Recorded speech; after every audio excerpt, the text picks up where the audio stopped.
What's up, everyone? Welcome back to another episode of Kevin Prolix TV. And before I get into this one, make sure you like, comment, subscribe, and share. And whoa, let's get into it. Boy, do I got one for you. I am at the love of my life's wedding. Bruh. Okay, now get into this. A couple years ago, I met my best friend, a straight man, 27. I am a straight woman, 26. He was dating a girl at the time, but they were long distance. We became instant friends and became best friends pretty quickly. We talked every day and hung out multiple times a week, often just the two of us and sometimes at his apartment. Nothing ever crossed the line. We've never kissed and are not usually overly touchy. But a few months after we met, I started to develop very strong feelings for him. I never told him, though our friends could pick up on it, and would tell him to be less flirty and less close with me. He never did. Everything between us was always plausible to be denied. He got engaged, and I am now at their wedding weekend. Hey, yo, I heard somewhere that women love to put up that air of plausible deniability. So if they could deny it in any way, they will do it. And now you're saying that the man was doing it too? Okay. He was playing along? All right. And the long distance relationship? Bruh. Yeah. Oh my God. You know what? Hey, yo, long distance relationships, if it works for you, it works for you. But hey, you never know what they're doing on the other side of the world. Anyway, he is everything I've always imagined my future husband to be.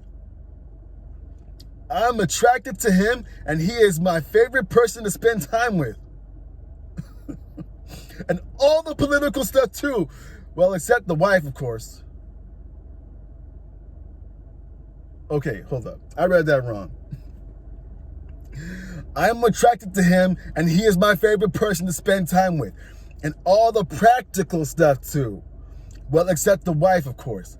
So I am not so as far gone in my getting over him journey as I thought I would be now. I tried to, trust me, to date and distract myself from him and find my real person for the past 2 years, but I have had zero luck. And every person I've dated just made me realize more and more how great he is. Okay, so person or man? Are you dating women or dogs or cats? Okay, maybe they're not dogs or cats, but it's a person. Anyway, his fiance is wonderful, and I have no reason to believe she is not the girl for him. I just cannot picture myself happy at this juncture with anyone that isn't him. And it just feels like this is it for me. I'm only 26, so I understand that sounds silly. But I've never been in a relationship, and this deep, loving friendship simulation of one is the closest I have ever felt to one. You've never been in a relationship? At 26? It doesn't say if she's a virgin or anything. Anyway, continuing on. I kept telling myself they would break up before this wedding happens, mostly because of the pressure of long distance, which I always felt bad about. Ding, ding, ding. But they made it. Have they, though? And when I see them together, a part of me is very happy for them. But the other part of me, thinks of how I truly will be losing him and losing one of the only people I felt that loved me. He has been my number one support for some really tough stuff in the last couple of years. We've shared so much joy, so much sorrow. He will always check in on me regardless of how busy and insane his life is, and he will always cheer me up with a joke. I know my love for him can be just friendship, but it feels too large for that. And telling him about my feelings never felt worth losing one of the best friendships I've ever had. With so few people knowing about this weekend has felt incredibly lonely. I wonder if anyone has felt this before. I'm sure someone has and come to the other side. I worry I will do whoever I date next a disservice with how I see this man as the perfect guy for me. I'm scared no one will ever compare. I don't want to lose him as a friend, but I don't want to lose myself in the friendship with him. What do? I don't do well with tough love, so please be gentle. Hey, yo, I'm not going to say nothing yet. Hold on. By creating distance, you can't get over someone who's constantly around? It'll suck, but life does sometimes. You can't find the actual right person for you while you're still pining over the wrong one. Another person over here.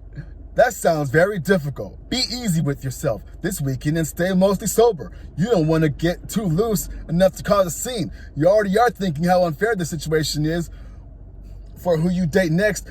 I gently challenge you to work on that, probably in therapy, before you transfer these emotions to a partner. It will be very worth spending the time talking through why your perfect doesn't include a physical element. He was involved with someone else the whole time, a big amount of denial, magical thinking from you, and also that he didn't choose.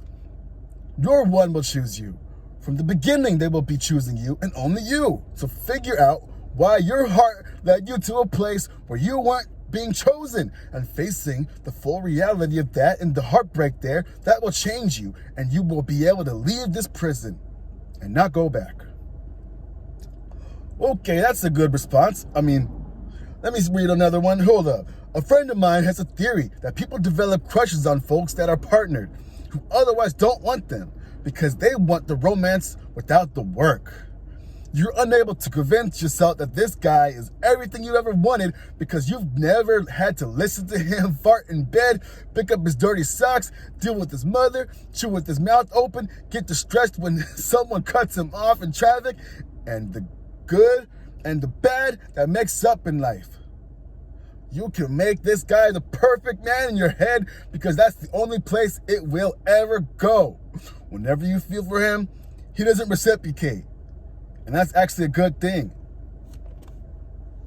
All I know is this person is cooked in more than one ways. She built up a fantasy of this guy in her head. If he's your friend, why are you thinking like that? Hey, yo, can men and women be friends? Maybe, if there's no attraction. But you spend enough time with someone, you're going to start to look at them in a different way. Like, dang, this person's really cool. Now, this person being in a long-distance relationship, and now they're getting married, I don't know if you want to wait around for him. He might be coming around eventually. Because I don't know about these long-distance relationships. They're probably going to find something down the line. Hey, if I'm a betting person, I'm going to roll that dice and bet on that one. But hey, I'm a little cynical. I think this person should definitely move on. You've never been in a relationship. How? Maybe you should change that. Distance yourself from this person. Be like, hey, you might want to come clean and be like, you know what? This is a problem for me. I developed feelings beyond friendship for you, and now you're getting married, and I can't handle it. So this is the way I gotta go. I can still try to be cool with you, but we can't be so cool. You know, if you're an unconfrontational person, maybe write him a letter and just peace out like that. But this sounds like something where you're gonna be having this love in your mind, and it's gonna be eating at you. And any new relationship, like you said, it's gonna be crushed from the start because you never gave it a chance. I'm trying to think if I've ever been in a relationship like that. I can't think of nothing. Me personally, no. But people I've been with, maybe. I'm not gonna say every relationship I've had is perfect, but I definitely don't try to put myself in situations like this. No way. Ain't no way, boy. Anyway, what y'all think? Like, comment, subscribe, and share, and I'll see you on the next one. This is Kevin Pro Licks TV. Peace.